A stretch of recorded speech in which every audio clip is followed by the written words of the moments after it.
cold drizzle of a spring morning envelops the Whitworth Art Gallery in Manchester as staff turn up for their regular shift. They fling open the doors and escape the rain, only to quickly discover that the day would be anything but regular. In the Margaret Pilkington room, 3 ominous spaces on the walls signify the truth. There has been a robbery. 3 paintings are missing, including a Van Gogh work and a painting from Picasso, whose cumulative value comes to £4 million. Hours later, an anonymous tip-off leads the police to discover the missing paintings at a disused public toilet only meters from the gallery. More than 19 years later, the identity of the elusive thief and their true motivations for committing the robbery remains unsolved.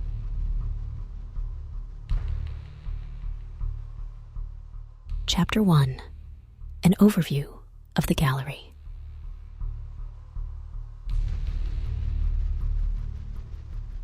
Before we dive into the mystery of the theft, we will first take a look at the location itself. The Whitworth Art Gallery, housed in Manchester's Whitworth Park, has been owned and maintained by the University of Manchester since 1958. Nestled within a dense student population and offset from Oxford Road, one of the busiest bus routes in Europe, it has a regular intake keen to experience the priceless works within. The gallery holds around 55,000 items, ranging from sculptures and drawings to wallpapers and paintings.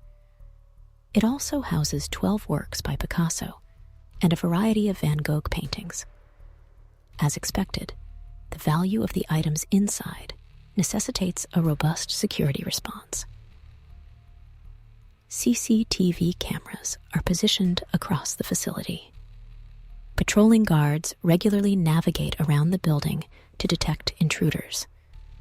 Despite this, on one dark evening in April 2003, an intruder managed to bypass the building's security and disappear into the night with 3 valuable paintings under their arm. Their method of entry, as we will shortly discover, was as simple and innocuous as any other burglary.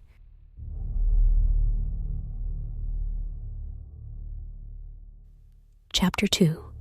The Night of the Theft and the Discovery of the Paintings.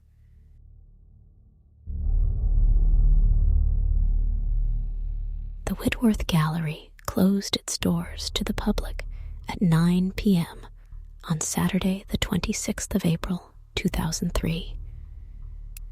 The rain was pouring on one of Manchester's wettest nights that year. Cameras and alarms kept watch over the facility, but they failed to capture an intruder approaching the back of the building. Shrouded in darkness and away from the crowds on the main road, it was the ideal place for the intruder to make their move. A simple doorway barricaded with steel was the only barrier between Whitworth Park and the gallery interior. It is here that the thief made their entry after forcing the steel barriers open.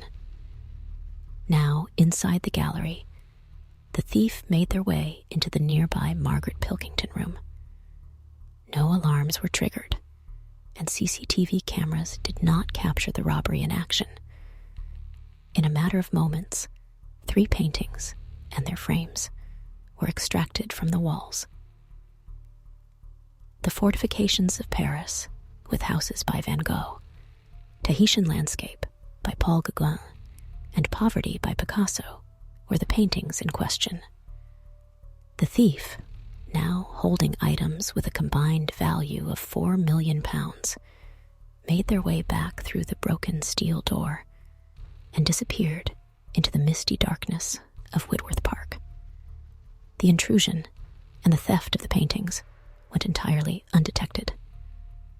A day later, once the staff at the gallery came into work, the intrusion was quickly discovered. Greater Manchester Police descended on the gallery, whilst local and national media were alerted to the heist. The thief and the paintings were in the wind, and the lack of evidence failed to propel the investigation. But this would not remain the case for long. In the early hours of Monday, the 28th of April, at approximately 2 a.m., an anonymous caller tipped off the police that the paintings had been stashed near the gallery at a disused public toilet. The caller was not identified, although the assumption was that the thief had been the mysterious informant. When staff arrived at the gallery at 9 a.m. on Monday morning, they found swarms of police investigating the gallery and the nearby grounds of Whitworth Park. Their target destination was a disused public outhouse just 200 meters from the gallery. The building, dubbed the Louvre, for reasons I'm sure you can imagine, was peppered with graffiti, and not the type of location you would expect to find housing expensive works of art. But this was the exact discovery that the police made. In a cardboard tube that had gone soggy in the rain, they discovered the 3 missing paintings haphazardly folded up inside. A strange note lay on the outside of the tube, which read, "The intention was not to steal, only to highlight the woeful security. The paintings had been recovered, but the identity of the thief remained unknown."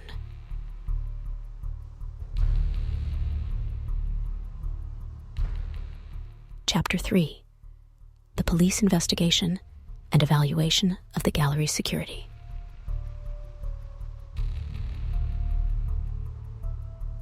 Upon discovering the cardboard tube, it was not immediately obvious that it contained the 3 missing paintings. The items had to be carefully extracted and examined to avoid further damage. Once this had occurred, it was confirmed that the items inside were the ones stolen from the gallery. But they had not gone unblemished. The Van Gogh painting was intact, but had suffered a tear in the corner. The other 2 paintings, meanwhile, had been damaged due to exposure to moisture from the pouring rain.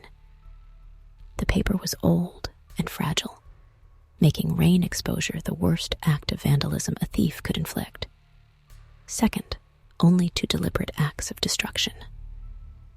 The thief, sadly, had done just that, and it was not immediately known whether the damage could be repaired. In time, the paintings were restored as much as possible, and subsequently put back on display. But they will never be in the same condition as before. With the paintings returned, police officers began their investigation into the theft. The gallery was closed and combed for evidence, but the intruder had managed to enter the facility undetected and unhindered. Furthermore, police described the theft as well planned, and most likely carried out by somebody naive to the impending difficulty of selling stolen paintings for a profit. The claims made on the note were disregarded as fiction from the offset. The police believed the crime had been one of greed and treated it as such throughout.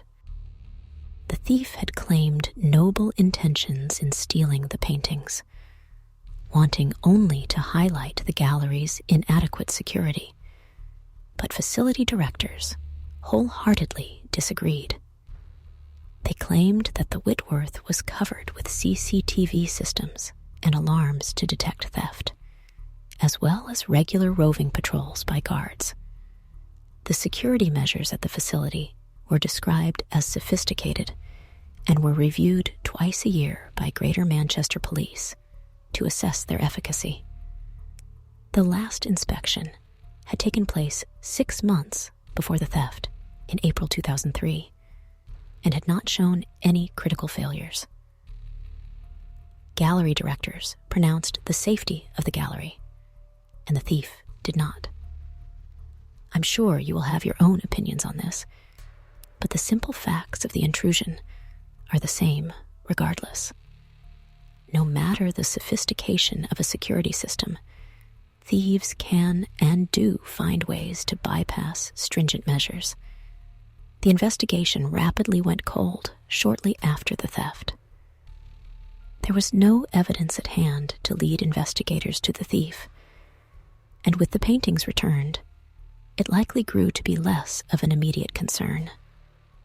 This lack of evidence or information has persisted over the preceding 19 years. We are no closer to determining the identity of the thief to this day, nor whether their true motivations were indeed to highlight poor security or to gain profit from their sale. The theft remains unsolved, but it has not stopped people from speculating about the heist.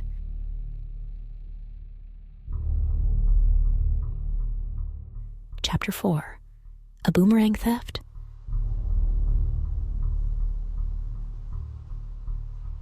Art galleries across the globe understandably gain the attention of nefarious criminals, intent on stealing the priceless items contained within.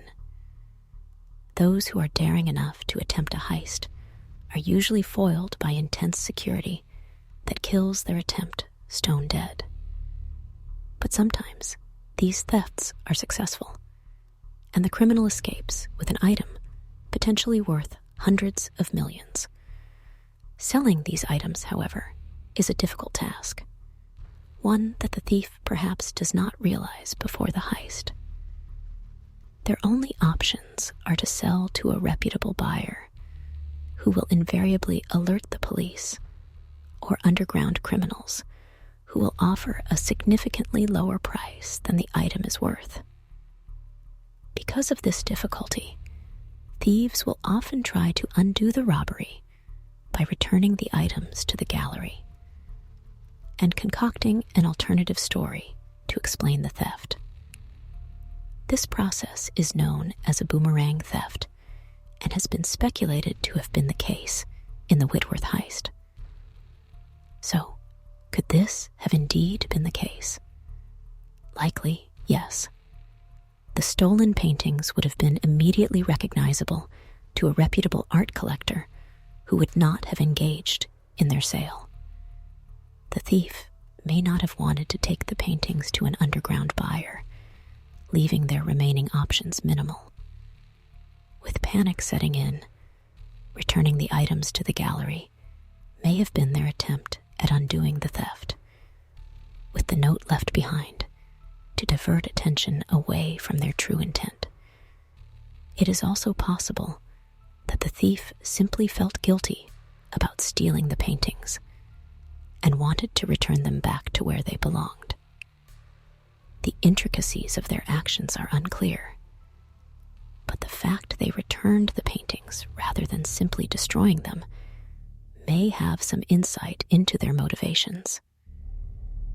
Whether the paintings were stolen as part of a boomerang theft or not, the outcome remains the same. The identity of this elusive thief has remained unknown for 19 years, with nothing to suggest this fact is likely to change in the near future. The 3 paintings were returned to their displays in the Whitworth Gallery, and no thefts appear to have happened since. Their method of entry is known, but their true reasons for stealing the paintings are not. Were they trying to highlight poor security as they claimed? Or was this the crime of a naive thief thinking their sale would net them a tidy profit? Perhaps one day, this strange mystery that has perplexed Manchester police for so long will finally be solved.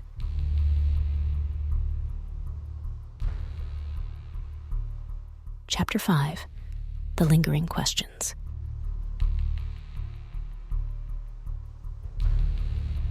We know nothing about the thief who broke into the Whitworth Art Gallery that night, or their real motivations. and there are myriad areas of interest that I find important. I'll discuss some of these here and invite you to share your own in the comments below. Why did the thief choose those 3 paintings in particular? Were they chosen deliberately or out of convenience? Reports suggest the 3 paintings may have been the ones most immediately obtainable once the thief entered the Margaret Pilkington room. But I find it more likely that they surveilled the interior before the theft and chose the items they wanted to later steal. But the items in the gallery were said to rotate regularly, so there was no guarantee they would be present at the time, or if they may have moved. Perhaps their theft was just a quick grab and run scenario, and they just happened to grab £4 million worth of paintings. Who gave the anonymous tip-off? The assumption by the police was that the thief made the call, maybe out of guilt, but this has never been determined for sure. Lastly, what were the thief's motivations for stealing the paintings? The note's claims about highlighting poor security do not carry much truth, in my opinion. Security concerns imply concerns about the paintings. If this was the case, why would the thief treat the paintings so poorly, going so far as to stuff them inside a cardboard tube and leave them in the rain?